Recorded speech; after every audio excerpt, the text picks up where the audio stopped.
দেখেছেন বন্ধুরা, আমাদের আম গাছে বাগানে ওষুধ দেওয়া হচ্ছে। আসসালামু আলাইকুম বন্ধুরা, আমি রিমা চলে এলাম নতুন একটি ভিডিও নিয়ে। দেখুন বন্ধুরা, আমাদের কাঁঠাল গাছে কত পরিমাণের কাঁঠাল ধরেছে। আমাদের আম গাছেও কিন্তু প্রচুর আমের গুটি ধরেছে। এবার গুটি যেহেতু ভালো এসেছে, যত্ন তো ভালোভাবে নিতে হবে, তাই না? দেখেছেন কত গুটি, ছোট ছোট গুটি হওয়ার কারণে বোঝা যাচ্ছে না। যখন আমগুলো বড় হবে তখন খুব ভালো করে বোঝা যাবে।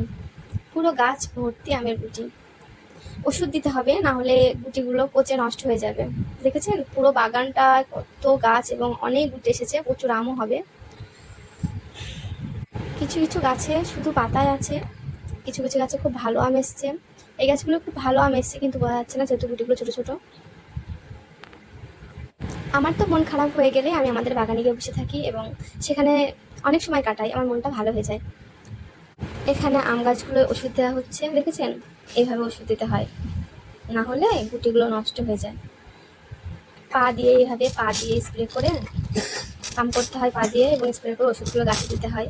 এক এক সময় এক এক ধরনের ওষুধ দেওয়া হয়। এখন এই লাল কালারের ওষুধটা দেওয়া হচ্ছে, আমি অবশ্য নাম জানি না, তো দেখতে গিয়েছিলাম।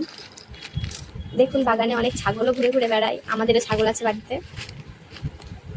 অনেক সুন্দর প্রাকৃতিক দৃশ্য। গ্রাম অঞ্চলে বাস না করলে এগুলো উপভোগ করা সহজ না। মানুষের মনও অনেক ভালো।